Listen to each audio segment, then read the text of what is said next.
Hello everyone. सो इस video ਦੇ ਅੰਦਰ ਆਪਾਂ ਡਿਸਕਸ ਕਰਾਂਗੇ ਆਪਣਾ ਸਪੈਕਟ੍ਰੋਸਕੋਪੀ ਦਾ ਪਹਿਲਾ ਲੈਕਚਰ।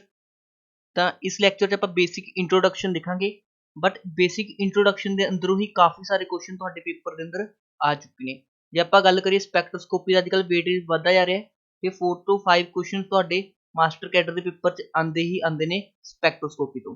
ਹੁਣ ਕਈ ਸਾਰੇ students the chemistry in general ਜੀ ਵੀਕ ਹੁੰਦੀ ਹੈ, ਕਈਆਂ ਦਾ ਆਰਗੈਨਿਕ ਦਾ ਪੋਰਸ਼ਨ ਵੀਕ ਹੁੰਦਾ ਹੈ, ਕਈਆਂ ਦਾ ਇਨਆਰਗੈਨਿਕ ਦਾ ਪੋਰਸ਼ਨ ਵੀਕ ਹੁੰਦਾ ਹੈ। ठीक है, इसका एज इट इज ठीक है, केमिस्ट्री कोई लेना देना नहीं है। मतलब आप कह दिए डायरैक्टली जे आप कह दिए वो केमिस्ट्री अपनी स्ट्रोंग होनी चाहिए, ਇਹੋ ਜਿਹਾ ਕੁਝ ਨਹੀਂ ਹੈਗਾ। ਜਿਹੜੇ ਸਪੈਕਟ੍ਰੋਸਕੋਪੀ ਪਹਿਲੀ ਵਾਰ ਵੀ ਪੜ੍ਹ ਰਹੇ ਨੇ ਉਹਨਾਂ ਨੂੰ ਵੀ ਇਹ ਈਜ਼ੀਲੀ ਸਮਝ ਆ ਜਾਏਗੀ ਤੇ ਤੁਸੀਂ ਈਜ਼ੀਲੀ ਕੁਐਸਚਨ ਅਟੈਂਪਟ ਕਰ ਪਾਓਗੇ। ਹੁਣ ਆਪਾਂ ਗੱਲ ਕਰੀਏ ਸਪੈਕਟ੍ਰੋਸਕੋਪੀ ਦਾ ਮਤਲਬ ਕੀ ਹੁੰਦਾ ਹੈਗਾ। ਠੀਕ ਹੈ, ਮੈਂ ਉਹ ਡੈਫੀਨੇਸ਼ਨ ਲਿਖ ਰੱਖੀ ਹੈ। Spectroscopy is the interaction of electromagnetic radiation with the matter. ਠੀਕ ਹੈ, ਡੈਫੀਨੇਸ਼ਨ ਤੋਂ ਆਪਾਂ ਬਾਅਦ ਚ ਅੰਡਰਸਟੈਂਡ ਕਰਦੇ ਹਾਂ। ਪਹਿਲਾਂ ਆਪਾਂ ਸਮਝਦੇ ਹਾਂ ਸਪੈਕਟ੍ਰੋਸਕੋਪੀ ਦਾ ਜ਼ਰੂਰਤ ਕੀ ਹੈ ਆਪਾਂ ਨੂੰ। ਠੀਕ ਹੈ, what is the need of spectroscopy. ਹੁਣ ਦੇਖੋ ਮੇਰੇ ਕੋਲ ਮੈंने ਕੋਈ ਲੈਬ ਦੇ ਅੰਦਰ ਕੰਮ ਕਰ ਰਿਹਾ, मैंने कोई कंपाउंड बनाया, सपोज मेरे को कंपाउंड है। ਹੁਣ मैंने उसकी इंस्पैक्शन करनी है कि इस कंपाउंड के अंदर किस किस तरह के फंक्शनल ग्रुप्स प्रेजेंट ने। ठीक है, ਹੁਣ ਮੇਰੇ ਲਈ ਦੋ ਮੈਥਡ ਨੇ। ਜਾਂ ਤਾਂ ਮੈਂ ओल्ड मैथड यूज करा, मतलब कैमिकल टेस्ट करवावां। ठीक है, कैमिकल टेस्ट के थ्रू पता लगे ਕਿਹੜੇ ਕਿਹੜੇ फंक्शनल ग्रुप्स ने। ठीक है, ਜਾਂ ਮੇਰੇ ਕੋਲ ਨਵੀਂ ਟੈਕਨੀਕ ਹੈ ਕਿ ਮੈਂ ਉਸ ਕੰਪਾਊਂਡ ਨੂੰ ਕਿਸੇ ਮਸ਼ੀਨ 'ਚ ਪਾ ਦਾਂ ਤੇ ਮਸ਼ੀਨ ਹੀ ਮੈਨੂੰ ਸਾਰਾ ਕੁਝ ਐਨਾਲਾਈਜ਼ ਕਰਕੇ ਦੇ ਦੇ। ਹੁਣ ਆਪਣੇ ਕੋਲ ਦੋ ਤਰ੍ਹਾਂ ਦੀਆਂ ਆਪਸ਼ਨ ਹੋ ਗਈਆਂ। ਠੀਕ ਹੈ, ਜਿਹੜੇ ਨਵਾਂ ਮਾਡਰਨ ਮੈਥਡ ਹੈ ਉਸ ਨੂੰ ਆਪਾਂ ਬੋਲਦੇ ਸਪੈਕਟ੍ਰੋਸਕੋਪੀ, ओल्ड मैथड ਨੂੰ ਆਪਾਂ ਬੋਲਦੇ ਕਲਾਸੀਕਲ ਮੈਥਡਸ। ਹੁਣ ਕਲਾਸੀਕਲ ਮੈਥਡ ਦੇ ਕੁਝ ਲਿਮਿਟੇਸ਼ਨ ਸੀ ਜਿਸ ਕਰਕੇ ਆਪਣੇ ਕੋਲ ਕੀ ਆਈ ਸਪੈਕਟ੍ਰੋਸਕੋਪੀ ਆਈ। ਜਿਹੜੇ ओल्ड ਆਪਣੇ ਕੋਲ ਟ੍ਰੈਡੀਸ਼ਨਲ ਮੈਥਡ ਸੀਗੇ ਉਹਨਾਂ ਦੇ ਕੁਝ ਡੀਮੈਰਿਟ ਸੀਗੀਆਂ। ਇੱਕ ਤਾਂ ਉਹ ਟਾਈਮ ਕੰਜ਼ਿਊਮਿੰਗ ਸੀਗੇ, ਜ਼ਿਆਦਾ ਟਾਈਮ ਲੱਗਦਾ ਸੀ, ਆਪਾਂ ਨੂੰ ਕੰਮ ਕਰਨਾ ਪੈਣਾ ਸੀ। ਐਕੂਰੇਸੀ ਵੀ ਉਹਨਾਂ 'ਚ ਘੱਟ ਸੀ ਕਿਉਂਕਿ ਜੇ ਆਪਾਂ ਨੇ ਥੋੜੀ ਬਹੁਤ ਵੀ ਲਾਪਰਵਾਹੀ ਵਰਤਦੀ ਐਕਸਪੈਰੀਮੈਂਟ ਦੇ ਦੌਰਾਨ ਤਾਂ ਆਪਣਾ ਰਿਜ਼ਲਟ ਕੀ ਆਏਗਾ, ਗਲਤ ਆਏਗਾ। ਉਸ ਤੋਂ ਇਲਾਵਾ ਜਿਹੜੇ ਵੀ ਆਪਾਂ ਕੈਮੀਕਲ ਯੂਜ਼ ਕਰਦੇ ਸੀ ਉਹਨਾਂ ਦੀ ਕੀ ਹੋ ਜਾਂਦੀ, ਵੇਸਟੇਜ ਹੁੰਦੀ ਹੈ। ਕਾਫੀ ਸਾਰੇ ਕੈਮੀਕਲਸ ਕੀ ਹੁੰਦੇ ਨੇ, ਕਾਫੀ ਜ਼ਿਆਦਾ ਐਕਸਪੈਂਸਿਵ ਹੁੰਦੇ ਨੇ, ਤਾਂ ਉਹਨਾਂ ਦੀ ਕੀ ਹੋ ਜਾਂਦੀ ਸੀ, ਵੇਸਟੇਜ ਹੋ ਜਾਂਦੀ ਸੀ। ਬਟ ਸਪੈਕਟ੍ਰੋਸਕੋਪੀ ਦੇ ਅੰਦਰ ਕੀ ਹੁੰਦੀ ਹੈ, ਇੱਕ ਮਸ਼ੀਨ ਹੁੰਦੀ ਹੈ, ਮਸ਼ੀਨ ਦੇ ਅੰਦਰ ਇੱਕ ਜਗ੍ਹਾ ਬਣੀ ਹੁੰਦੀ ਹੈਗੀ, ਉਸ ਦੇ ਅੰਦਰ ਆਪਾਂ ਕੀ ਪਾ ਦਿੰਦੇ, ਆਪਣੇ ਸੈਂਪਲ ਨੂੰ ਪਾ ਦਿੰਦੇ ਹੈਗੇ। ਠੀਕ ਹੈ, ਉਸ ਤੋਂ ਬਾਅਦ ਉਹ ਕੀ ਦੇ ਦਿੰਦੀ, ਆਪਾਂ ਨੂੰ ਕੰਪਿਊਟਰ ਤੇ ਆਪਣਾ ਡਾਟਾ ਦੇ ਦਿੰਦੀ ਹੈ, ਕੰਪਿਊਟਰ ਤੇ ਆਪਣੀ ਰਿਪੋਰਟ ਦੇ ਦਿੰਦੀ ਇੱਕ ਤਰ੍ਹਾਂ ਦੀ ਬਸ। ਠੀਕ ਹੈ, ਤਾਂ ਇਸ ਦੀ ਕੀ ਹੈ, ਲਾਰਜ ਐਕੂਰੇਸੀ, ਠੀਕ ਹੈ, ਲੈਸ ਟਾਈਮ ਵੇਸਟੇਜ ਤੇ ਲੈਸ ਟਾਈਮ ਟੇਕਿੰਗ। ਠੀਕ ਹੈ ਨਾ, ਤਾਂ ਕਿੰਨੇ ਜ਼ਿਆਦਾ ਫਾਇਦੇ ਨੇ। ਬਟ ਸਪੈਕਟ੍ਰੋਸਕੋਪੀ ਜਿਹੜਾ ਇੰਸਟਰੂਮੈਂਟ ਹੁੰਦਾ ਹੈ ਕਾਫੀ ਜ਼ਿਆਦਾ ਐਕਸਪੈਂਸਿਵ ਹੁੰਦੇ ਨੇ।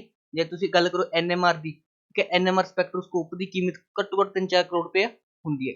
ਹੁਣ ਆਪਾਂ ਗੱਲ ਕਰੀਏ ਸਪੈਕਟ੍ਰੋਸਕੋਪੀ ਦਾ ਮਤਲਬ ਕੀ ਹੁੰਦਾ ਹੈ।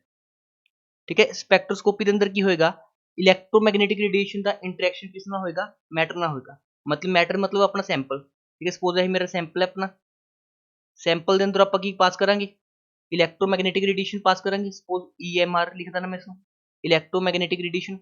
हुण इलैक्ट्रोमैगनैटिक रेडिएशन किहड़ी हुंदी हैगी, इलैक्ट्रोमैगनैटिक रेडिएशन किहड़ी हुंदी है जिस दे अंदर 3 कंपोनेंट्स हुंदे ने। एक तां हुंदी है इलैक्ट्रिक फील्ड, एक हुंदी है मैगनैटिक फील्ड ते एक हुंदी है direction of propagation. Direction of propagation मतलब 3 चीज़ां तो मिलके बनी है EMR रेज। ठीक है, electric field, magnetic field and direction of propagation. ते तिन्ने आपस के अंदर की हुंदे नेगे, परपेंडिकुलर हुंदे ने। मतलब इलैक्ट्रिक फील्ड किस दे परपेंडिकुलर, मैगनैटिक फील्ड दे, ते आपस च किस दे परपेंडिकुलर नेगे, डायरैक्शन ऑफ प्रोपागेशन दे। ठीक है, तिन्ने आपस च हुंदे ने, परपेंडिकुलर हुंदे ने। उस तरह की रेडिएशन आपां बोलदे हां इलैक्ट्रोमैगनैटिक रेडिएशन। हुण इलैक्ट्रोमैगनैटिक रेडिएशन जदों आपां ने सैंपल चों पास कीती, मतलब जे इंटेंसिटी सी I नॉट सीगी, हुण कुछ तां इह सैंपल अब्जॉर्व कर लिया, कुछ की कर देगा, ट्रांसमिट कर देगा।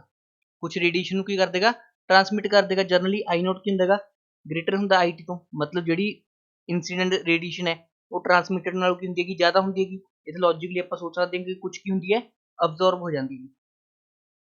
हुण इस केस दे अंदर की होएगा, जिहड़ा अपने कोल ट्रांसमिटेड रेडिएशन है यह आपां नूं सैंपल की इंफॉर्मेशन देगी। किस दी इंफॉर्मेशन देगी, सैंपल की इंफॉर्मेशन देगी। इसनूं आपां डिटेक्टर के थ्रू डिटेक्ट करके एंपलीफायर यूज करके कंप्यूटर से की करा लांगे, इसका ग्राफ ड्रॉ कर लांगे। जिस तरह अजकल आप काफ़ी सारे टैसट करवाने हैं, ठीक है, सेम वही काम हुंदा हैगा। हुण इसका मतलब आपां नूं इलैक्ट्रोमैगनैटिक रेडिएशन चाहिदी है ते सैंपल चाहिदा है, ते सैंपल दे अंदरों इलैक्ट्रोमैगनैटिक रेडिएशन आपां ने पास करता। उस तो बाद हुण अपने कोल तां इलैक्ट्रोमैगनैटिक रेडिएशन काफ़ी सारे रेडिएशनस हुंदे ने। चलिए आपां पहलां EMR रेडिएशन पढ़दे हां, इलैक्ट्रोमैगनैटिक रेडिएशन स्पैक्ट्रम, इलैक्ट्रोमैगनैटिक रेडिएशन स्पैक्ट्रम। ठीक है, इस अंदर की हुंदे ने काफ़ी सारी की हुंदे ने रेडिएशनस हुंदियां ने। हुण इन्हां रेडिएशनस नूं आपां ने एक ऑर्डर के अंदर याद करना है। ठीक है, ऑर्डर नूं याद करने मैं एक ट्रिक बनाई हुई है। ट्रिक तुसीं देख सकदे हो, राजा महाराजा। ठीक है, राजा महाराजा हुंदे सीगे, कित्थे जांदे सी, इन विलेज। ठीक है, कित्थे गए, ਵਿਲੇਜ ਗਏ in village under extra guard guard तो ज़्यादा होंगे एक्स्ट्रा गार्ड।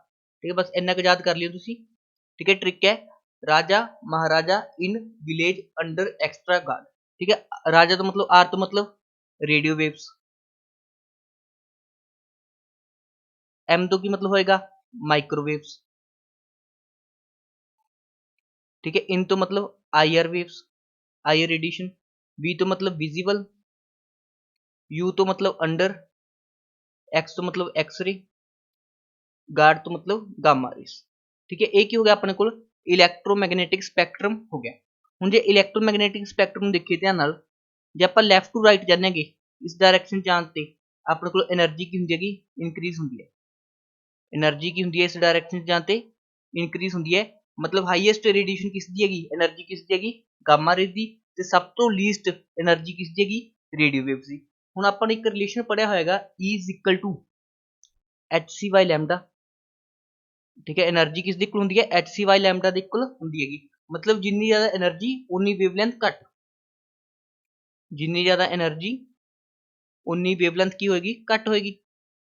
तो इस डायरेक्शन च मूव करांगे आपां तो वेवलेंथ इंक्रीज होएगी, इस डायरेक्शन च मूव करांगे तो वेवलेंथ की होएगी इंक्रीज होएगी। क्लीयर है सब नूं? मतलब इलैक्ट्रोमैग्नेटिक रेडिएशन च अपने कोल कई सारी रेडिएशंस हैगियां। ਹੁਣ ਆਪਣੇ ਕੋਲ ਹੁੰਦਾ ਕੀ ਹੈ ਬੇਸਿਕਲੀ ਸਪੈਕਟ੍ਰੋਸਕੋਪੀ ਦੇ ਅੰਦਰ ਦੋ ਲੈਵਲਸ ਹੁੰਦੇ ਨੇ, ਇੱਕ ਹੁੰਦਾ ਗਰਾਊਂਡ ਲੈਵਲ, ਇੱਕ ਹੁੰਦਾ ਐਕਸਾਈਟਡ ਲੈਵਲ। ਠੀਕ ਹੈ, ਇਸ ਨੂੰ ਮੈਂ E1 ਨਾਲ ਸ਼ੋ ਕਰ ਦੇਣਾ, ਇਸ ਨੂੰ ਮੈਂ ਕਰ ਦੇਣਾ E2 ਨਾਲ ਸ਼ੋ। ਠੀਕ ਹੈ, ਸਪੋਜ਼ ਉਰੇ ਕੋਈ ਮੇਰੇ ਕੋਲ ਕੋਈ ਮੋਲੀਕੂਲ ਪੈਗਾ। ठीक है, एक ही करेगा। ठीक है, कुछ रेडिएशन अब्जॉर्व करेगा तो की हो जाएगा एक्साइटेड स्टेट चला जाएगा। ਹੁਣ जो एक्साइटेड स्टेट चला जाएगा वापस तो जो री इमिट होएगा तो कुछ रेडिएशन इमिट कर देगा, तो उसके कोरस्पोंडिंग अपने को ਕੀ ਆਉਂਦਾ ਹੁੰਦਾ ਹੈਗਾ, सिग्नल ਆਉਂਦਾ ਹੁੰਦਾ ਹੈ। ਹੁਣ ਇਹ ਦੋ ਲੈਵਲ ਦੇ ਵਿੱਚ ਗੈਪ ਕਿੰਨਾ ਹੈਗਾ, ਉਸਦੇ ਅਕੋਰਡਿੰਗ ਹੀ ਆਪਣੇ ਕੋਲ ਡਿਫਰੈਂਟ ਟਾਈਪਸ ਦੇ ਕੀ ਹੁੰਦੇ ਨੇ, ਸਪੈਕਟ੍ਰੋਸਕੋਪੀ ਹੁੰਦੇ ਨੇ। मतलब ਜੇ ਆਪਣੇ ਕੋਲ ਗੈਪ ਜ਼ਿਆਦਾ ਹੈਗਾ ਤਾਂ ਆਪਾਂ ਨੂੰ ਜ਼ਿਆਦਾ એનર્ਜੀ ਦੀ ਰੇਡੀਏਸ਼ਨ ਚਾਹੀਦੀ ਹੈ, ਜੇ ਗੈਪ ਘੱਟ ਹੈ ਤਾਂ ਘੱਟ એનર્ਜੀ ਦੀ ਰੇਡੀਏਸ਼ਨ ਚਾਹੀਦੀ ਹੈਗੀ। ਤਾਂ ਉਸਦੇ ਕੋਰਸਪੋਂਡਿੰਗ ਆਪਣੇ ਕੋਲ ਕੀ ਨੇਗੀਆਂ, डिफरेंट टाइप्स ਦੀਆਂ ਕੀ ਨੇਗੀਆਂ, ਸਪੈਕਟ੍ਰੋਸਕੋਪਿਕ ਟੈਕਨੀਕਸ। ठीक है, हाले तक ਤੁਹਾਨੂੰ ਕੀ ਇਨਫੋਰਮੇਸ਼ਨ ਪਤਾ ਹੋਣੀ ਚਾਹੀਦੀ ਹੈ, ਸਾਰਾ ਇਲੈਕਟ੍ਰੋਮੈਗਨੈਟਿਕ ਸਪੈਕਟਰਮ ਯਾਦ ਹੋਣਾ ਚਾਹੀਦਾ ਹੈ। ਲੈਫਟ ਟੂ ਰਾਈਟ ਮੂਵ ਕਰਨ ਤੇ ਆਪਣੇ ਕੋਲ એનર્ਜੀ ਦੀ ਵੈਲਿਊ ਇਨਕਰੀਜ਼ ਹੁੰਦੀ ਹੈ, ਤੇ ਰਾਈਟ ਟੂ ਲੈਫਟ ਮੂਵ ਕਰਨ ਤੇ ਆਪਣੇ ਕੋਲ ਵੇਵਲੈਂਥ ਇਨਕਰੀਜ਼ ਹੁੰਦੀ ਹੈ। ਠੀਕ ਹੈ, ਰੇਡੀਓ ਵੇਵਸ ਦੀ ਹੁੰਦੀ ਹੈ ਹਾਈਐਸਟ ਵੇਵਲੈਂਥ ਹੁੰਦੀ ਹੈ, ਇਸ ਕਰਕੇ ਇਸ ਨੂੰ ਕਮਿਊਨੀਕੇਸ਼ਨ ਸਿਸਟਮ 'ਚ ਯੂਜ਼ ਕਰਦੇ ਆਪਾਂ, highest wavelength and least energy. ठीक है, इस बेस्ड भी ਤੁਹਾਡੇ ਤੋਂ ਕਈ ਵਾਰ क्वेश्चन पूछ चुके हैं मास्टर कैडर ਦੇ ਅੰਦਰ। ठीक है, मैं ਤੁਹਾਨੂੰ ਦਿਖਾਉਣਾ प्रीवियस ईयर किस तरह ਦੀ इस कॉन्सैप्ट ਦੇ बेस क्वेश्चन आए हुए हैं। एक बार मैं प्रीवियस क्वेश्चन ऐड कर ला। चलिए ये वाला क्वेश्चन देखिए, ਤੁਹਾਡਾ प्रीवियस ईयर ਦਾ क्वेश्चन हैगा ਤੇ which of the following is the correct order of wave number of the following radiations। ਹੁਣ ਵੇਵ ਨੰਬਰ ਕੀ ਹੁੰਦਾ, ਸਭ ਤੋਂ ਪਹਿਲੀ ਗੱਲ ਦੇਖੋ ਆਪਾਂ ਨੂੰ એનર્ਜੀ ਦਾ ਫਾਰਮੂਲਾ ਪਤਾ ਹੈ hc/λ। ठीक है, 1/λ ਨੂੰ ਹੀ ਆਪਾਂ ਕੀ ਬੋਲ ਦੇਣਗੇ, ਵੇਵ ਨੰਬਰ ਬੋਲ ਦੇਣਗੇ। 1/λ ਨੂੰ ਕੀ ਬੋਲ ਦੇਣਗੇ, ਵੇਵ ਨੰਬਰ ਬੋਲ ਦੇਣਗੇ। ਠੀਕ ਹੈ ਨਾ, ਇਸ ਨੂੰ ਆਪਾਂ ਰਿਪਰੈਜ਼ੈਂਟ ਕਰਦੇ ਨਿਊ ਬਾਰ ਨਾਲ, ਤਾਂ E = hc ਨਿਊ ਆ ਜਾਏਗਾ, ਨਿਊ ਬਾਰ। ਹੁਣ h ਤੇ c ਤਾਂ ਕਨਸਟੈਂਟ ਨੇਗੇ, h ਪਲੈਂਕਸ ਕਨਸਟੈਂਟ ਹੁੰਦਾ ਹੈ, c ਸਪੀਡ ਆਫ ਲਾਈਟ ਹੁੰਦੀ ਹੈ, ਤਾਂ ਨਿਊ ਬਾਰ ਕਿੰਨਾ ਹੋ ਜਾਏਗਾ ਆਪਣੇ ਕੋਲ। ਠੀਕ ਹੈ, એનર્ਜੀ ਡਾਇਰੈਕਟਲੀ ਪ੍ਰੋਪੋਰਸ਼ਨਲ ਟੂ ਕੀ ਹੋ ਜਾਏਗੀ, ਨਿਊ ਬਾਰ, मतलब એનર્ਜੀ ਡਾਇਰੈਕਟਲੀ ਪ੍ਰੋਪੋਰਸ਼ਨਲ ਟੂ ਹੋ ਜਾਏਗੀ ਵੇਵ ਨੰਬਰ। ਠੀਕ ਹੈ, ਉਹ ਲਿਖ ਸਕਦੇ ਆਪਾਂ એનર્ਜੀ ਡਾਇਰੈਕਟਲੀ ਪ੍ਰੋਪੋਰਸ਼ਨਲ ਟੂ ਕੀ ਹੋ ਜਾਏਗੀ, ਵੇਵ ਨੰਬਰ ਹੋ ਜਾਏਗੀ। ਤਾਂ ਮਤਲਬ ਜਿਹੜਾ ਆਪਾਂ ਨੇ એનર્ਜੀ ਦਾ ਆਰਡਰ ਲਿਖਿਆ ਸੀਗਾ ਉਹੀ ਕਿਸ ਦਾ ਆਰਡਰ ਆ ਜਾਏਗਾ, ਵੇਵ ਨੰਬਰ ਦਾ ਆ ਜਾਏਗਾ। ਤਾਂ ਸਭ ਤੋਂ ਲੀਸਟ ਕਿਸ ਦੀ ਆਏਗੀ, ਰੇਡੀਓ ਐਕਟੀਵਿਟੀ ਦੀ। ठीक है, फिर हाईएस्ट एक्सरेज दी, फिर विच वाले। ठीक है, ऑप्शन नंबर बी ही इसका करेक्ट बन जाएगा। ये वाला भी सरेआम गलत है। ठीक है, सब तो स्टार्टिंग से रेडियो वेव्स होना चाहिए सीगा। ठीक है ना, तो इसका करेक्ट आंसर किहड़ा बन जाएगा, ऑप्शन नंबर बी।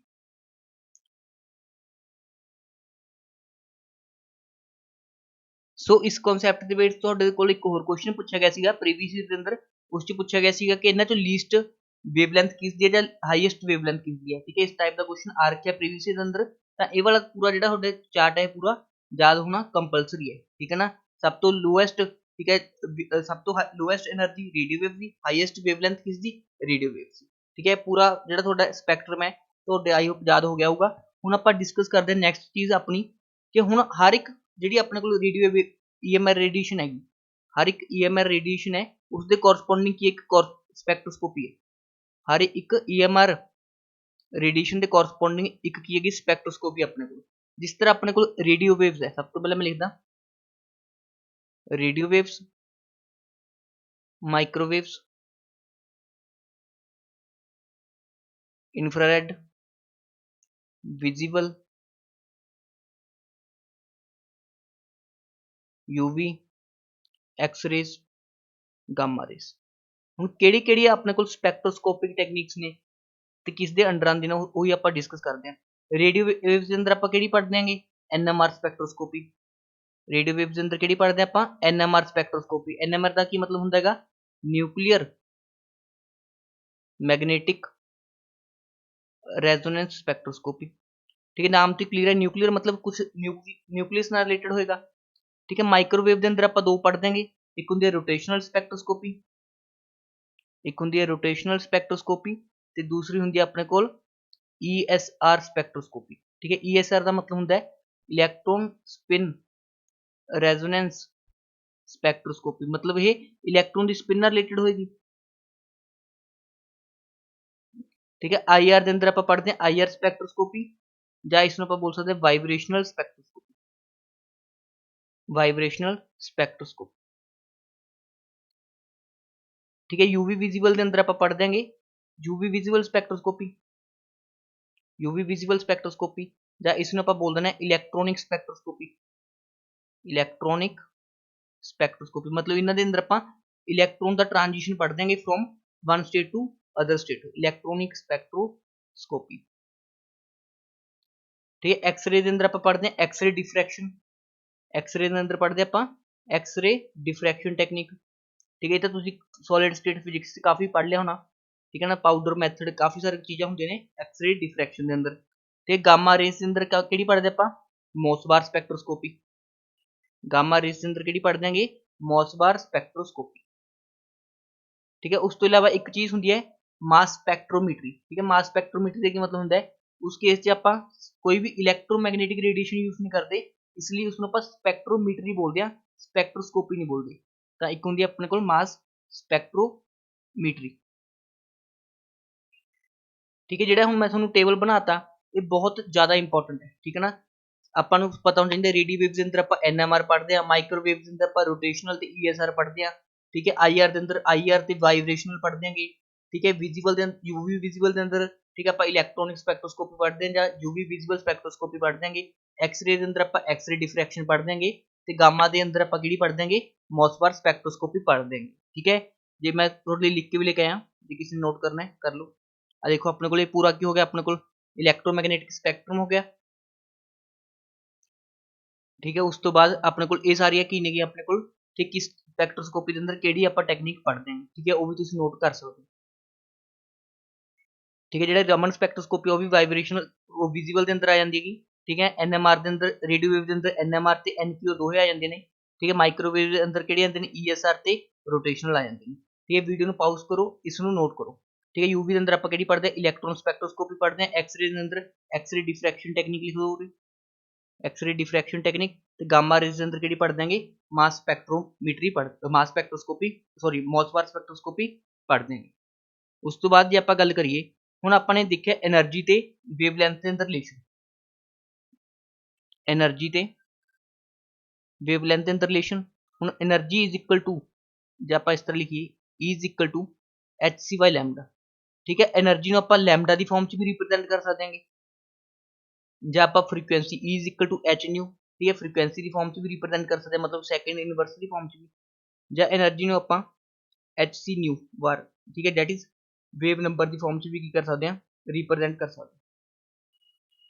जे आप एनर्जी ਨੂੰ कई बार ਤੁਹਾਡੇ ਕੋਲ एनर्जी की यूनिट होगी सेंटीमीटर इनवर्स, सेंटीमीटर इनवर्स लिखा हुआ है एनर्जी की यूनिट, जिस तरह आप IR स्पैक्ट्रोस्कोपी के अंदर यूज करेंगे।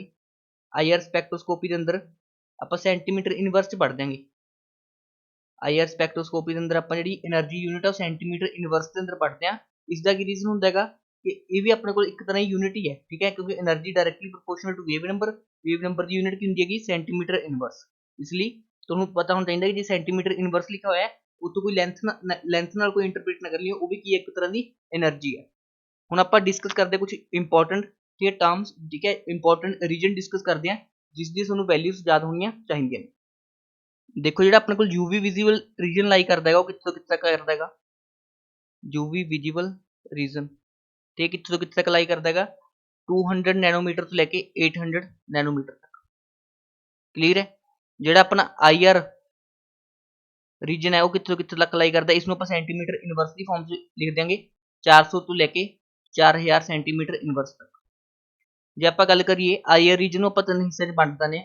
ਇੱਕ ਹੁੰਦਾ near IR region, near IR region, ਇੱਕ ਹੁੰਦਾ ਆਪਣੇ ਕੋਲ middle IR region, middle IR region, ਤੇ ਤੀਸਰਾ ਹੁੰਦਾ ਆਪਣੇ ਕੋਲ far IR region, far IR region. ਠੀਕ ਹੈ, ਇਹਨਾਂ ਦੀ ਵੈਲਿਊਜ਼ ਕਿਹੜੇ ਕਿਹੜੇ ਹੁੰਦੇ ਨੇ ਉਹ ਤੁਸੀਂ ਯਾਦ ਰੱਖਣੀਆਂ ਨੇ, ਤੇ ਕਈ ਵਾਰ ਪੇਪਰ ਦੇ ਅੰਦਰ ਡਾਇਰੈਕਟਲੀ ਵੀ ਪੁੱਛ ਸਕਦਾ ਹੈਗਾ। ਠੀਕ ਹੈ, ਜਿਹੜਾ ਨੀਅਰ IR ਹੁੰਦਾ ਆਪਣੇ ਕੋਲ ਉਹ ਹੁੰਦਾ ਹੈਗਾ 1200 500 ਠੀਕ ਹੈ 12500 ਤੋਂ ਲੈ ਕੇ 4000 ਸੈਂਟੀਮੀਟਰ ਇਨਵਰਸ ਤੱਕ। ਉਸ ਤੋਂ ਬਾਅਦ ਜੇ ਆਪਾਂ ਗੱਲ ਕਰੀਏ 4000 ਸੈਂਟੀਮੀਟਰ ਇਨਵਰਸ ਤੋਂ ਲੈ ਕੇ ਠੀਕ ਹੈ 200 ਸੈਂਟੀਮੀਟਰ ਇਨਵਰਸ ਤੱਕ ਕਿਹੜਾ ਹੁੰਦਾ ਆਪਣੇ ਕੋਲ ਮਿਡਲ IR, ਤੇ 200 ਸੈਂਟੀਮੀਟਰ ਇਨਵਰਸ ਤੋਂ ਲੈ ਕੇ 10 ਸੈਂਟੀਮੀਟਰ ਇਨਵਰਸ ਤੱਕ ਕਿਹੜਾ ਹੁੰਦਾ ਹੈਗਾ, ਇਸ ਨੂੰ ਆਪਾਂ ਬੋਲ ਦਾਂਗੇ ਫਾਰ IR ਰੀਜਨ। ਠੀਕ ਹੈ, ਇੰਨੀ ਜਿਹੜਾ ਡਾਟਾ ਤੁਸੀਂ ਯਾਦ ਰੱਖਣਾ ਹੈਗਾ ਤੁਹਾਡੇ ਕੰਮ ਆ ਸਕਦਾ ਹੈਗਾ। ਹੁਣ ਆਪਾਂ ਗੱਲ ਕਰ ਦਿਆਂਗੇ ਹੁਣ ਕਿਹੜਾ ਮੋਲੀਕੂਲ ਕਿਸ ਤਰ੍ਹਾਂ ਸਪੈਕਟ੍ਰੋਸਕੋਪੀ ਸ਼ੋ ਕਰੇਗਾ, ਉਸ ਚੀਜ਼ ਨੂੰ ਆਪਾਂ ਬੋਲਦੇ ਹਾਂ ਸਿਲੈਕਸ਼ਨ ਰੂਲ। ਮਤਲਬ ਮੇਰੇ ਕੋਲ ਕੋਈ ਮੋਲੀਕੂਲ ਹੈ, ਇੱਕ H2 ਹੈ, ਇੱਕ ਸਪੋਜ਼ SF6 ਹੈ, ਠੀਕ ਹੈ, ਇੱਕ ਮਤਲਬ BeCl2 ਹੈ, ਤੇ ਕਿਹੜਾ ਮੋਲੀਕੂਲ ਕਿਸ ਤਰ੍ਹਾਂ ਸਪੈਕਟ੍ਰੋਸਕੋਪੀ ਸ਼ੋ ਕਰੂਗਾ, ਠੀਕ ਹੈ, ਉਸ ਲਈ ਉੱਤੇ ਨੇਚਰ ਤੇ ਡਿਪੈਂਡ ਕਰਦਾ ਹੈ, ਤੇ ਉਸੇ ਚੀਜ਼ ਨੂੰ ਆਪਾਂ ਬੋਲ ਦਿਆਂਗੇ ਸਿਲੈਕਸ਼ਨ ਰੂਲ। ਠੀਕ ਹੈ, ਸਿਲੈਕਸ਼ਨ ਰੂਲ ਮਤਲਬ ਮੋਲੀਕੂਲ ਸਿਲੈਕਟ ਕਰੂਗਾ ਕਿ ਉਹ ਕਿਹੜੀ ਸਪੈਕਟ੍ਰੋਸਕੋਪੀ ਸ਼ੋ ਕਰਨਾ ਚਾਹੁੰਦਾ ਹੈਗਾ। ਹੁਣ ਸਿਲੈਕਸ਼ਨ ਰੂਲ ਵੀ ਦੋ ਤਰ੍ਹਾਂ ਦਾ ਹੁੰਦਾ ਹੈਗਾ, ਇੱਕ ਹੁੰਦਾ ਆਪਣੇ ਕੋਲ ਥਿਓਰੈਟੀਕਲ ਸਿਲੈਕਸ਼ਨ ਰੂਲ, ਮਤਲਬ ਆਪਾਂ ਮੋਲੀਕੂਲ ਨੂੰ ਦੇਖ ਕੇ ਦੱਸ ਸਕਦੇ ਹਾਂ ਥਿਓਰੈਟੀਕਲ ਸਿਲੈਕਸ਼ਨ ਰੂਲ, ਤੇ ਦੂਸਰਾ ਹੁੰਦਾ ਆਪਣੇ ਕੋਲ mathematical selection rule, mathematical selection rule. ਤੇ ਮੈਥਮੈਟਿਕਲ ਸਿਲੈਕਸ਼ਨ ਰੂਲ ਆਪਾਂ ਬੋਲ ਦਿੰਦੇ ਕੁਆਂਟਮ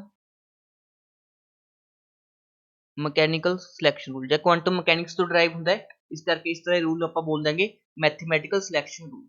ਤੇ ਪਹਿਲਾ ਲੈਕਚਰ ਬਹੁਤ ਜ਼ਿਆਦਾ ਇੰਪੋਰਟੈਂਟ ਹੈ ਤੁਹਾਡੇ ਲਈ, ਠੀਕ, ਕਿਉਂਕਿ ਜਿਹੜੇ ਜਨਰਲੀ ਕੁਐਸਚਨ ਹੁੰਦੇ ਨੇ ਇੱਕ ਦੋ ਕੁਐਸਚਨ ਤਾਂ ਉਹ ਸਿਲੈਕਸ਼ਨ ਰੂਲ ਤੇ ਬੇਸਡ ਹੀ ਪੁੱਛ ਲੈਣਾ। ਮਤਲਬ ਜੇ ਅੱਜ ਦਾ ਲੈਕਚਰ ਤੁਸੀਂ ਕਰ ਲਿਆ ਚੰਗੀ ਤਰ੍ਹਾਂ, ਠੀਕ ਹੈ, ਕਾਫੀ ਸਾਰੇ ਕੁਐਸਚਨ ਤਾਂ ਤੁਹਾਡੇ ਅੱਜ ਦੇ ਲੈਕਚਰ ਤੋਂ ਹੀ ਬਣ ਜਾਣਗੇ। ਹੁਣ ਆਪਾਂ ਸਟਾਰਟ ਕਰਦੇ ਹਾਂ ਪਹਿਲਾਂ ਇੱਕ ਟਰਮ ਜਿਸ ਨੂੰ ਆਪਾਂ ਬੋਲਦੇ ਹਾਂ ਬੋਰਨ ਓਪਨਹੀਮਰ ਅਪਰੋਕਸੀਮੇਸ਼ਨ, ਬੋਰਨ ਓਪਨਹੀਮਰ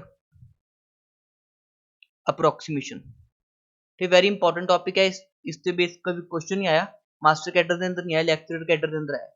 ਠੀਕ ਹੈ, ਹੁਣ ਆਪਣੇ ਕੋਲ ਪਤਾ ਹੈ ਇੱਕ ਜਦੋਂ ਆਪਣੇ ਕੋਲ ਮੋਲੀਕੂਲ ਹੈ ਕਈ ਤਰ੍ਹਾਂ ਦੇ ਮੋਸ਼ਨ ਕਰ ਸਕਦਾ ਹੈ, ਜਿਸ ਤਰ੍ਹਾਂ ਟ੍ਰਾਂਸਲੇਸ਼ਨਲ ਮੋਸ਼ਨ ਹੁੰਦਾ ਹੈਗਾ, ਠੀਕ, ਵਾਈਬ੍ਰੇਸ਼ਨਲ ਮੋਸ਼ਨ ਹੁੰਦਾ ਹੈਗਾ, ਰੋਟੇਸ਼ਨਲ ਮੋਸ਼ਨ ਹੁੰਦਾ ਹੈਗਾ, ਤੇ ਇਲੈਕਟ੍ਰੋਨਿਕ ਮੋਸ਼ਨ ਹੁੰਦਾ ਹੈ। ਠੀਕ ਹੈ, ਇਹਨਾਂ ਦੇ ਕੋਰਸਪੋਂਡਿੰਗ ਕੀ ਰਿਪਰੈਜ਼ੈਂਟ ਕਰਦਾ ਉਹਨਾਂ ਦੀ એનર્ਜੀ, ਮਤਲਬ ਇੰਨੇ ਟਾਈਪ ਦੇ ਮੋਸ਼ਨ ਨੇ ਤਾਂ ਉਨੇ ਟਾਈਪ ਦੀ ਕੀ ਹੋਣਗੇ ਆਪਣੇ ਕੋਲ એનર્ਜੀਜ਼ ਹੋਣਗੀਆਂ। ਹੁਣ ਜਿਹੜਾ ਆਪਣੇ ਕੋਲ એનર્ਜੀਜ਼ ਦਾ ਮੈਗਨੀਟਿਊਡ ਹੁੰਦਾ ਹੈ, ਮੈਗਨੀਟਿਊਡ ਸਭ ਤੋਂ ਹਾਈਐਸਟ એનર્ਜੀ ਕਿਹੜੀ ਹੁੰਦੀ ਹੈ ਆਪਣੇ ਕੋਲ ਇਲੈਕਟ੍ਰੋਨਿਕ એનર્ਜੀ, ਹਾਈਐਸਟ એનર્ਜੀ ਕਿਹੜੀ ਹੁੰਦੀ ਹੈ electronic, then vibrational energy, then rotational energy, then ਆਪਣੇ ਕੋਲ ਲੀਸਟ ਹੁੰਦੀ ਹੈ ਟ੍ਰਾਂਸਲੇਸ਼ਨਲ એનર્ਜੀ, ਲਿਸਟ ਕਿਹੜੀ ਹੁੰਦੀ ਹੈ ਟ੍ਰਾਂਸਲੇਸ਼ਨਲ એનર્ਜੀ। ਹੁਣ ਜੇ એનર્ਜੀਜ਼ ਦਾ ਆਰਡਰ ਇਹ ਹੈਗਾ ਤਾਂ ਆਪਣੇ ਕੋਲ ਚੇਂਜ ਇਨ એનર્ਜੀ ਦਾ ਆਰਡਰ ਵੀ ਇਹ ਹੋਊਗਾ, ਮਤਲਬ ਸਭ ਤੋਂ ਜ਼ਿਆਦਾ ਚੇਂਜ ਕਿਸ ਦੇ ਅੰਦਰ ਆਏਗਾ ਇਲੈਕਟ੍ਰੋਨਿਕ ਦੇ ਅੰਦਰ, ਫਿਰ ਕਿਸ ਦੇ ਅੰਦਰ ਆਏਗਾ ਵਾਈਬ੍ਰੇਸ਼ਨਲ ਦੇ ਅੰਦਰ, ਫਿਰ ਰੋਟੇਸ਼ਨਲ ਦੇ ਅੰਦਰ ਚੇਂਜ ਆਏਗਾ ਦੋ એનર્ਜੀ ਲੈਵਲ ਦੇ ਅੰਦਰ, ਤੇ ਸਭ ਤੋਂ ਘੱਟ ਕਿਸ ਦੇ ਅੰਦਰ ਆਏਗਾ ਟ੍ਰਾਂਸਲੇਸ਼ਨਲ ਦੇ એનર્ਜੀ। ਮਤਲਬ ਦੋ એનર્ਜੀ ਲੈਵਲ ਜੇ ਆਪਣੇ ਕੋਲ ਟ੍ਰਾਂਸਲੇਸ਼ਨਲ એનર્ਜੀ ਲੈਵਲ ਨੇ ਉਹਨਾਂ ਦੇ ਅੰਦਰ ਗੈਪ ਕੀ ਹੋਏਗਾ ਬਿਲਕੁਲ ਘੱਟ ਹੋਏਗਾ, ਜਿਸ ਕਰਕੇ ਕੋਈ ਵੀ ਟ੍ਰਾਂਜੀਸ਼ਨ ਨਹੀਂ ਹੋ ਪਾਏਗੀ। ਮਤਲਬ ਜਿਹੜੇ ਟ੍ਰਾਂਸਲੇਸ਼ਨਲ એનર્ਜੀ ਲੈਵਲਸ ਨੇ ਉਹ ਕੁਆਂਟਾਈਜ਼ਡ ਨਹੀਂ ਹੈਗੇ, ਕਿਉਂਕਿ ਉਹਨਾਂ ਦੇ ਅੰਦਰ ਗੈਪ ਕੀ ਘੱਟ ਹੈ, ਇਸ ਕਰਕੇ ਕਦੇ ਵੀ ਟ੍ਰਾਂਸਲੇਸ਼ਨਲ ਸਪੈਕਟ੍ਰੋਸਕੋਪੀ ਐਗਜ਼ਿਸਟ ਨਹੀਂ ਕਰਦੀ। ਤੇ ਇਹ ਬੋਰਨ ਓਪਨਹੀਮਰ ਇਹੀ ਕਹਿੰਦੀ ਹੈਗੀ ਕਿ ਆਪਣੇ ਕੋਲ ਚਾਰ ਟਾਈਪਸ ਦੀ એનર્ਜੀ ਹੁੰਦੇ ਨੇ, ਬਟ ਜਿਹੜੀ ਟ੍ਰਾਂਸਲੇਸ਼ਨਲ ਦੀ એનર્ਜੀ ਹੁੰਦੀ ਹੈ ਉਹ ਕਹਿੰਦੇ ਘੱਟ ਹੁੰਦੀ ਹੈ, ਇਸ ਕਰਕੇ ਜਿਹੜੇ ਆਪਣੇ ਕੋਲ ਟ੍ਰਾਂਸਲੇਸ਼ਨਲ ਸਪੈਕਟ੍ਰੋਸਕੋਪੀ ਹੈ ਉਹ ਐਗਜ਼ਿਸਟ ਨਹੀਂ ਕਰਦੀ। ਠੀਕ ਹੈ ਨਾ, ਤਾਂ ਟ੍ਰਾਂਸਲੇਸ਼ਨਲ ਸਪੈਕਟ੍ਰੋਸਕੋਪੀ ਐਗਜ਼ਿਸਟ ਨਹੀਂ ਕਰਦੀ, ਤਾਂ ਟੋਟਲ એનર્ਜੀ ਕਿਸ ਦੀ ਇਕੁਅਲ ਹੋ ਜਾਂਦੀ ਹੈ ਬੇਸਿਕਲੀ, ਠੀਕ ਹੈ, ਇਹਨਾਂ ਤਿੰਨਾਂ ਦੇ ਸਮ ਦੇ ਇਕੁਅਲ ਹੋ ਜਾਂਦੀ ਹੈ। ਇਹ ਫੋਰਥ ਆਪਾਂ ਹੁੰਦੀ ਤਾਂ ਹੈਗੀ ਹੈ ਸਮ ਦੇ ਇਕੁਅਲ, ਬਟ ਉਹਨੂੰ ਆਪਾਂ ਕੀ ਕਰ ਸਕਦੇ ਹਾਂ ਨਿਗਲੈਕਟ ਕਰ ਸਕਦੇ ਹਾਂ, ਤੇ ਉਸਨੇ ਐਕਸਪਲੇਨ ਕੀਤਾ ਸੀਗਾ ਕਿ ਕਿਉਂ ਆਪਣੇ ਕੋਲ ਟ੍ਰਾਂਸਲੇਸ਼ਨ ਸਪੈਕਟ੍ਰੋਸਕੋਪੀ ਐਗਜ਼ਿਸਟ ਨਹੀਂ ਕਰਦੀ। ਠੀਕ ਹੈ ਨਾ, ਇਸ ਬੇਸ ਤੋਂ ਤੁਹਾਡਾ ਕੁਐਸਚਨ ਆਇਆ ਸੀਗਾ ਮੈਰੀਟੋਰੀਅਸ ਦੇ ਅੰਦਰ, ਠੀਕ ਹੈ, ਮੈਰੀਟੋਰੀਅਸ ਦੇ ਪੇਪਰ ਦੇ ਅੰਦਰ ਆਇਆ ਸੀਗਾ ਜਿਹੜਾ ਹੁਣ 2022 ਦੇ ਅੰਦਰ ਹੋਇਆ। ठीक है। आई होप ਤੁਹਾਨੂੰ ਕਲੀਅਰ ਹੋ ਗਈ ਹੋਣੀ ਕਿ ਬੋਰਨ ਓਪਨਹੀਮਰ ਅਪਰੋਕਸੀਮੇਸ਼ਨ ਕੀ ਕਹਿੰਦੀ ਸੀ। ਉਸ ਦੇ ਅਕੋਰਡਿੰਗ ਜਿਹੜੀ ਟ੍ਰਾਂਸਲੇਸ਼ਨਲ એનર્ਜੀ ਹੈ ਉਸ ਨੂੰ ਆਪਾਂ ਕੀ ਕਰ ਸਕਦੇ ਹਾਂ, ਨਿਗਲੈਕਟ ਕਰ ਸਕਦੇ ਹਾਂ। ਠੀਕ ਹੈ। ਉਸ ਤੋਂ ਬਾਅਦ ਆਪਾਂ ਟੌਪਿਕ ਪੜ੍ਹਦੇ ਹਾਂ ਸਿਲੈਕਸ਼ਨ ਰੂਲ। ਠੀਕ ਹੈ, ਔਰ ਸਟਾਰ ਮਾਰਕ ਕਰ ਲਓ ਸਿਲੈਕਸ਼ਨ ਰੂਲ। ठीक है, मैं प्रीवियस ईयर के सारे क्वेश्चन कराऊंगा। ठीक है, सिलेक्शन रूल। ठीक है, सब तो पहले कि स्पैक्ट्रोस्कोपी देखते हैं आप, रोटेशनल स्पैक्ट्रोस्कोपी का। रोटेशनल स्पैक्ट्रोस्कोपी का मतलब किस तरह का मॉलिक्यूल, ठीक है, रोटेशनल स्पैक्ट्रोस्कोपी शो करूगा, उसकी की खासियत होनी चाहिए है। ठीक है, सिलेक्शन रूल लिखो। उसको की होना चाहिए, परमानेंट डाइपोल मूवमेंट होना चाहिए। की होना चाहिए, परमानेंट डाइपोल मूवमेंट, मतलब डाइपोल मूवमेंट होनी चाहिए है परमानेंट। ठीक है, जिस तरह अपने को देखिए HCl है, इसको परमानेंट डाइपोल मूवमेंट है, इससे की पार्शियल नेगेटिव, इससे की पार्शियल पॉजिटिव। नेगेटिव पॉजिटिव की है हमेशा ही है कि नहीं, तो इसलिए कीएगा रोटेशनल एक्टिव है। हम जी गल करिए H2, दोनों के अंदर कोई इलेक्ट्रोनेगेटिविटी डिफरेंस नहीं, इसके इस डाइपोल मूवमेंट कितना जीरो, तो ये रोटेशनल की हो जाएगा इनएक्टिव हो जाएगा, ये की हो जाएगा रोटेशनल इनएक्टिव हो जाएगा। उस तो बाद आप गल करिए CO2। ठीक है, CO2 के अंदर की है, ठीक है, इस तरह आप तीर लगावेंगे दोहे ऑपोजिट कैंसिल हो जाएंगे, म्यू नेट कितना हो जाएगा, जीरो हो जाएगा। मतलब इस तरह से मॉलिक्यूल भी किएगा रोटेशनल इनएक्टिव है। ठीक है, ये भी रोटेशनल स्पेक्ट्रोस्कोपी नहीं शो करेगा। ठीक है, ये भी नहीं शो करेगा। मतलब उसको की होनी चाहिए परमानेंट डाइपोल मूवमेंट होनी चाहिए, यही की कहता उसका सिलेक्शन रूल। आई होप तुम नोट कर लिया होना सिलेक्शन रूल। हुण एक हुंदा simple selection rule, theoretical selection rule, ते दूसरा हुंदा अपने कोल मैथमेटिकल सिलेक्शन रूल। दूसरा की हुंदा अपने कोल mathematical selection rule. Mathematical selection rule की कहंदा है अपने कोल ਜਿਹੜਾ ਆਪਣੇ ਕੋਲ j ਦਾ ਵੈਲਿਊ ਹੈ। ਠੀਕ ਹੈ, ਹੁਣ ਰੋਟੇਸ਼ਨਲ ਕਨਸਟੈਂਟ ਹੁੰਦਾ ਇੱਕ। ਠੀਕ ਹੈ, ਜਿਸ ਤਰ੍ਹਾਂ ਆਪਣੇ ਕੋਲ ਕੁਆਂਟਮ ਮਕੈਨਿਕਸ ਦੇ ਅੰਦਰ ਕਈ ਸਾਰੇ ਕਨਸਟੈਂਟ ਹੁੰਦੇ ਨੇ, ਜਦੋਂ ਆਪਾਂ ਕੁਆਂਟਮ ਨੰਬਰ ਪੜ੍ਹਦੇ ਹਾਂ n l m l m s। ਠੀਕ ਹੈ, ਇਹ ਵੀ ਕੀ ਨੇ ਆਪਣੇ ਕੋਲ ਕੁਆਂਟਮ ਨੰਬਰਸ ਨੇਗੇ, ਠੀਕ, मतलब ਕੀ ਨੇ ਕਨਸਟੈਂਟਸ ਨੇ। ਸਿਮਿਲਰਲੀ ਆਪਣੇ ਕੋਲ ਰੋਟੇਸ਼ਨਲ ਸਪੈਕਟ੍ਰੋਸਕੋਪੀ ਦੇ ਅੰਦਰ ਰੋਟੇਸ਼ਨਲ ਕਨਸਟੈਂਟ ਹੁੰਦਾ ਹੈ, ਜਿਸ ਨੂੰ ਆਪਾਂ j ਨਾਲ ਰਿਪਰੈਜ਼ੈਂਟ ਕਰਦੇ ਹਾਂ। ਠੀਕ ਹੈ ਨਾ, ਇਸ ਨੂੰ ਆਪਾਂ ਕੀ ਬੋਲਦੇ ਹਾਂ, रोटेशनल कांस्टेंट।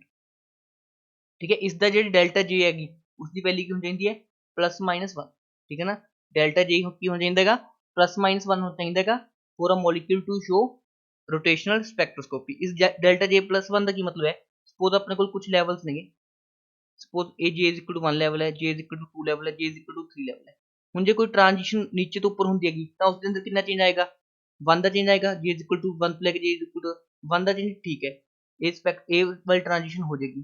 हम जो आप गल करिए ए वाली ट्रांजिशन, तो इस केस जो अपने को डेल्टा जी का वैल्यू कितना आ जाएगा, 2 आ जाएगा। मतलब ए वाली जी ट्रांजिशन है नहीं हो सकती। ठीक है, सिलेक्शन रूल का की मतलब होता है कि केड़ी ट्रांजिशन होएगी, केड़ी ट्रांजिशन नहीं होएगी।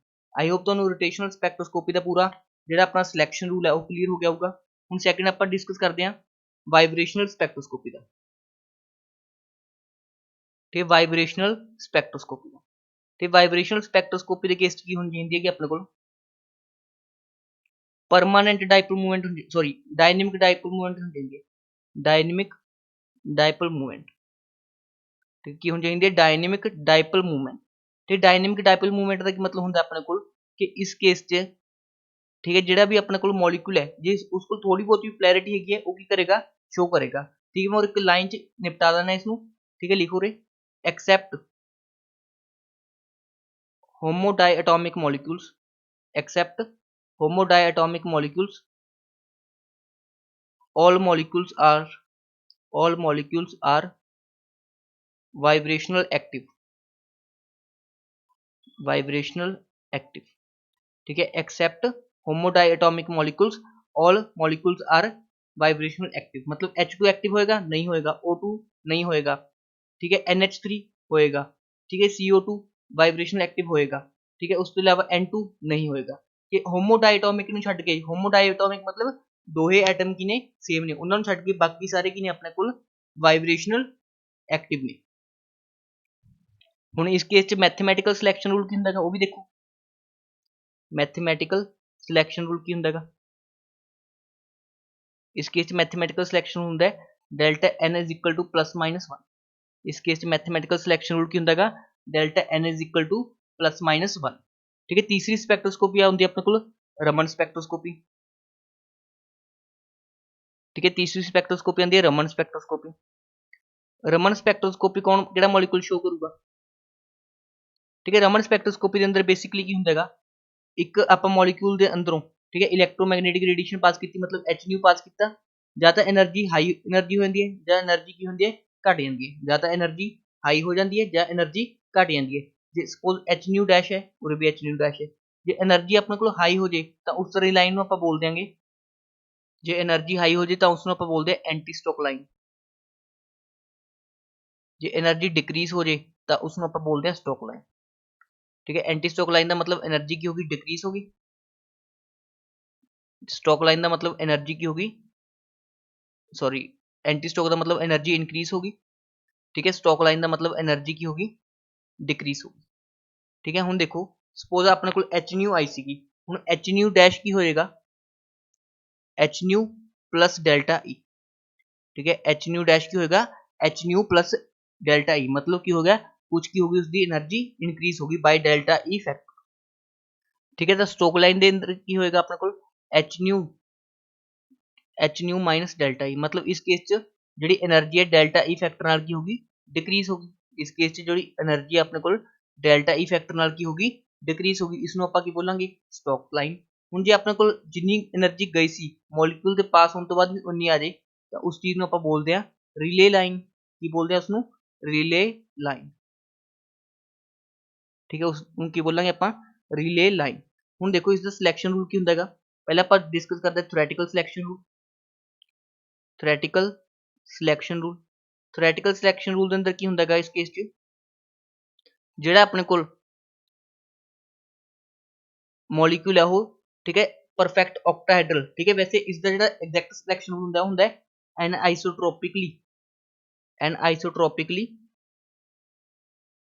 पोलराइजेबल ठीक है मतलब जो मॉलिक्यूल है एनआइसोट्रोपिकली की होना चाहिए पोलराइजेबल होना चाहिए मतलब इसमें एक ट्रिक च दसा थोनों जेडे भी मॉलिक्यूल्स परफेक्ट ऑक्टाहेड्रल ने परफेक्ट ऑक्टाहेड्रल या टेट्राहेड्रल ने या इकोसाहेड्रल ने ठीक है उन्होंने छड्ड के बाकी सारे की होंगे अपने को रमन एक्टिव होंगे ठीक है एक ही होंगे अपने को रमन इनएक्टिव मतलब जिस तरह SF6 है वो की होएगा रमन इनएक्टिव होएगा क्योंकि ये परफेक्ट ऑक्टाहेड्रल है इनएक्टिव ठीक है उस तो अलावा CH4 ठीक है ये भी की होएगा रमन इनएक्टिव होएगा क्लीयर है सबनों रमन स्पेक्ट्रोस्कोपी का थ्योरेटिकल सिलेक्शन रूल इस द मैथमेटिकल सिलेक्शन रूल होंदा हैगा delta J is equal to 0, +-2 जो अपने को 0 आ गया मतलब उसका की मतलब हो गया रिले लाइन ठीक है किस तरह स्कैटरिंग नहीं हैगी ठीक है ना जो delta J is equal to +-2 हैगा ये की होगा अपने को रमन स्पेक्ट्रोस्कोपी का सिलेक्शन रूल मतलब इस केस की होगा एक एंटी स्टॉक लाइन रिप्रेजेंट करेगा एक स्टॉक लाइन तो इस केस डेल्टा J की हो जाएगा +-2 हो जाएगा ठीक है ये भी कई बार पूछ चुका है एग्जामिनेशन के अंदर हुण अपन 3 स्पेक्ट्रोस्कोपी कवर करती हैं उस तो बाद गल करिए ठीक है तिने होंगे अपने को फिजिकल स्पेक्ट्रोस्कोपीज जे आप गल करिए 3 तरह की आप स्पेक्ट्रोस्कोपी पढ़ देंगे फिजिकल इनऑर्गेनिक एंड ऑर्गेनिक ठीक है मैं उन्हें लिख देना तो फिजिकल के अंदर आप अलग स्पेक्ट्रोस्कोपी पढ़ देंगे इनऑर्गेनिक के अलग पढ़ देंगे तो ऑर्गेनिक के अंदर आप अलग स्पेक्ट्रोस्कोपी पढ़ते हैं तो फिजिकल वाली कि होंगे अपने को रोटेशनल वाइब्रेशनल एंड रमन ठीक है इनऑर्गेनिक के अंदर कि होंगे अपने को ESR Mossbauer and NQR and organic के अंदर कि होंगे ने NMR UV ठीक है IR एंड मास स्पेक्ट्रोमीटर ठीक है इस तरह का अपना ट्रेंड होंगे ठीक है इस जो अपने मेजर पोर्शन थी फिजिकल कैमिस्ट्री का ठीक है रोटेशनल वाइब्रेशन रमन उन्होंने सिलेक्शन रूल की डिस्कशन कर ली ठीक है हाले इन्होंने आप डिटेल के अंदर नैक्सट लैक्चर के अंदर पढ़ांगे बट इन्होंने अपने जो ब्रीफ जितों क्वेश्चन बनते हैं वो अपने पोर्शन डिस्कस कर लिया हुण आप इस बेस कुछ क्वेश्चन कर देंगे फिर आप होर ESR स्टडी करेंगे ठीक है चलो पहला क्वेश्चन आ देखो भी ठीक है तो पूछेगा नियर IR रीजन ठीक है मैं सुनूनी डाटा लिखवा के हटांगा ठीक है दसो बिना देखे बिना कॉपी तो देखे दसो कि आंसर आ रहेगा ठीक है आई होप तुम मार्क कर लिया होगा तो इसका आंसर की बन जाएगा ऑप्शन नंबर C ठीक है मैं सुन लिखवा चुके हैं आई होप तुम प्रॉपर नोट्स इसके बना रहे होंगे ठीक है नैक्सट क्वेश्चन ठीक है ये भी करेंगे आप हाले इसमें भी करेंगे हाँ ये वाला दसो which of the following do not show rotational Raman spectrum ठीक है रमन स्पेक्ट्रम होने की चाहिए मॉलिक्यूल ऑक्टाहेड्रल या टेट्राहेड्रल नहीं होना चाहिए सीगा परफेक्ट ठीक है SF6 की है परफेक्ट ऑक्टाहेड्रल है एक ही हैगा परफेक्ट ऑक्टाहेड्रल हैगा जिस करके ए रमन स्पेक्ट्रम नहीं शो करेगा तो इसका करेक्ट आंसर बन जाना सी ऑप्शन नंबर A ठीक है, सारे क्वेश्चन ਤੁਹਾਡੇ ਪ੍ਰੀਵੀਅਸ ਈਅਰ ਦੇ क्वेश्चन ਨੇ, ठीक है ना। ਉਸ ਤੋਂ ਬਾਅਦ ਨਿਊਕਲੀਅਰ ट्रांजिशन इन मोसबार ਲਈ ਕਿਹੜੀ स्पेक्ट्रोस्कोपी ਚਾਹੀਦੀ ਹੈ, गामा रेस ਚਾਹੀਦੇ ਨੇ, ਤਾਂ ਕੀ ਆ ਜਾਏਗਾ ਆਨਸਰ ਇਸ ਦਾ ਆਪਸ਼ਨ ਨੰਬਰ ए। ਤੇ मतलब बहुत ईजी क्वेश्चन आए हुए नेगे। उस तो बाद देखो, ठीक है, ये भी डिस्कस करांगे। हाँ, ठीक है, ESR स्पेक्ट्रोस्कोपी ਲਈ ਕਿਹੜਾ ਰੀਜਨ ਯੂਜ਼ ਕਰਦੇ ਆਪਾਂ, ਮਾਈਕ੍ਰੋਵੇਵ ਰੀਜਨ। ESR स्पेक्ट्रोस्कोपी ਲਈ ਕਿਹੜਾ ਰੀਜਨ ਯੂਜ਼ ਕਰਦੇ ਆ, ਮਾਈਕ੍ਰੋਵੇਵ ਰੀਜਨ। ਤਾਂ ਇਸ ਦਾ ਕਿਹੜਾ ਆਨਸਰ ਬਣ ਜਾਏਗਾ ਆਪਸ਼ਨ ਨੰਬਰ ਸੀ। ESR ਦਾ ਕੀ ਮਤਲਬ ਸੀਗਾ, ਇਲੈਕਟ੍ਰੋਨ ਸਪਿਨ रेजोनेंस स्पेक्ट्रोस्कोपी। ठीक है, ये भी डिस्कस करेंगे। हाँ, ये वाला भी देखो, ठीक है, न्यूक्लियर ट्रांजिशन ऑफ मॉसबार का पढ़ चुके ਆਪਾਂ, गामा रेडिएशन। ठीक है, इस ठीक है, होर क्वेश्चन डिस्कस करते हैं ਆਪਾਂ। ठीक है, ਹੁਣ ਚਲੋ ਆਪਾਂ डिस्कस करते हैं ESR स्पेक्ट्रोस्कोपी। ठीक है, ਹੁਣ ਆਪਾਂ ਤਿੰਨਾਂ ਦੇ ਸਿਲੈਕਸ਼ਨ ਰੂਲ ਆ ਗਏ ਹੋਣਗੇ। क्वेश्चन ਤਾਂ ਕਾਫੀ ਸਾਰੇ ਆਏ ਹੋਏ ਸੀ, ਮੈਂ ਐਡ ਨਹੀਂ ਕਰ ਪਾਇਆ ਇਹਨਾਂ ਸਲਾਈਡਸ ਦੇ ਅੰਦਰ। ਬਾਕੀ ਤੁਸੀਂ ਖੁਦ ਪ੍ਰੈਕਟਿਸ ਕਰੋਗੇ, ਤੁਹਾਨੂੰ ਆਟੋਮੈਟਿਕਲੀ ਹੁਣ ਕਨਸੈਪਟ ਕਲੀਅਰ ਹੋ ਗਿਆ ਹੋਊਗਾ। ਹੁਣ ESR स्पेक्ट्रोस्कोपी ਦਾ ਮਤਲਬ ਕੀ ਹੁੰਦਾ ਹੈਗਾ, ESR स्पेक्ट्रोस्कोपी ਦਾ ਕੀ ਮਤਲਬ ਹੁੰਦਾ ਹੈ, ਇਲੈਕਟ੍ਰੋਨ ਸਪਿਨ ਰੈਜ਼ੋਨੈਂਸ।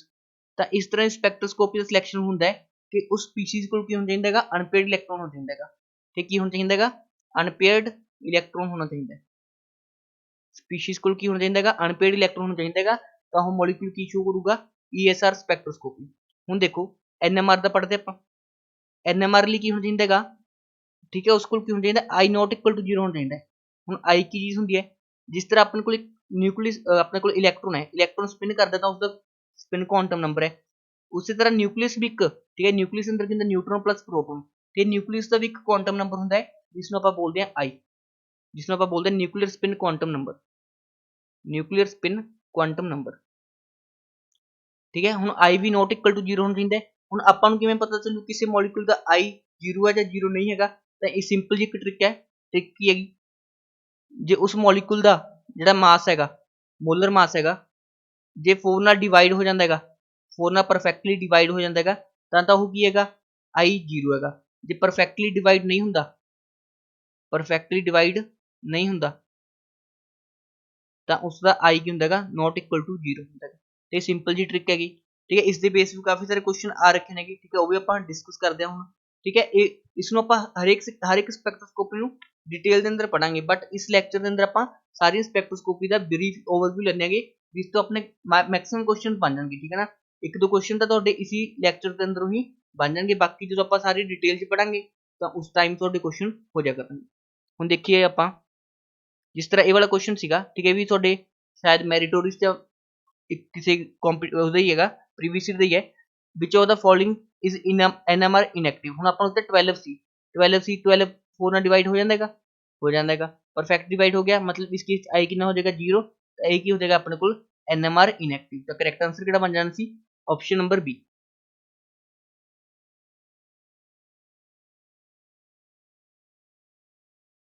ठीक है, ये वाला क्वेश्चन सॉल्व करो। ठीक है, Zn+2 जिंक+2 मतलब की हो जाएगा D10 कॉन्फ़िगरेशन, मतलब नो अनपेयर्ड इलेक्ट्रॉन। ठीक है, कॉपर+2, ठीक है, फेमस D9 कॉम्प्लेक्स है, तो इस केस की हो जाएगा एक अनपेयर्ड इलेक्ट्रॉन रह जाएगा। ठीक है, एक अनपेयर्ड इलेक्ट्रॉन रह जाएगा, मतलब एक ही हो जाएगा ESR एक्टिव हो जाएगा। ठीक है, इस केस भी अनपेयर्ड इलेक्ट्रॉन 0 होना, इस केस भी अनपेयर्ड इलेक्ट्रॉन की होगा 0 होएगा, ਤੁਸੀਂ ਈਜ਼ੀਲੀ ਕੈਲਕੂਲੇਟ ਕਰ ਸਕਦੇ। ਤਾਂ ਇਸ ਤਰ੍ਹਾਂ ਆਪਾਂ ਸਿਲੈਕਸ਼ਨ ਰੂਲ ਦੇ ਬੇਸ ਤੇ ਵੀ ਕਾਫੀ ਸਾਰੇ ਕੁਐਸਚਨ ਪ੍ਰੀਵੀਅਸ ਈਅਰ ਦੇ ਅਟੈਂਪਟ ਕਰ ਪਾ ਰਹੇਗੇ। ਹੁਣ ਆਪਾਂ ਹਰ ਇੱਕ ਸਪੈਕਟ੍ਰੋਸਕੋਪੀ ਨੂੰ ਡਿਟੇਲ 'ਚ ਪੜਾਂਗੇ। ਇਹ ਮੈਨੂੰ ਦੱਸ ਦੇਣਾ ਆਲਮੋਸਟ 5 ਤੋਂ 6 ਲੈਕਚਰ ਦੇ ਅੰਦਰ ਤੁਹਾਡੀ ਪੂਰੀ ਸਪੈਕਟ੍ਰੋਸਕੋਪੀ ਕੰਪਲੀਟ ਹੋ ਜਾਏਗੀ। ਠੀਕ ਹੈ ਨਾ, ਜਿੰਨੇ ਆਪਣੀ ਸਫੀਸ਼ੀਐਂਟ ਚਾਹੀਦੀ ਆਪਾਂ ਨੂੰ ਐਗਜ਼ਾਮ ਪੁਆਇੰਟ ਆਫ ਵਿਊ ਤੋਂ। ਠੀਕ ਹੈ, ਹੁਣ ਆਪਾਂ ਨੈਕਸਟ ਲੈਕਚਰ ਦੇ ਅੰਦਰ ਡਿਸਕਸ ਕਰਾਂਗੇ ਆਪਣੀ ਫਿਜ਼ੀਕਲ ਸਪੈਕਟ੍ਰੋਸਕੋਪੀ, ਤੇ ਮੋਸਟ ਪ੍ਰੋਬਬਲੀ ਠੀਕ ਹੈ ਪੂਰੀ ਜਿਹੜੀ ਆਪਾਂ ਕੰਪਲੀਟ ਕਰ ਦਾਂਗੇ ਫਿਜ਼ੀਕਲ ਸਪੈਕਟ੍ਰੋਸਕੋਪੀ ਨੂੰ। Thank you for watching this video.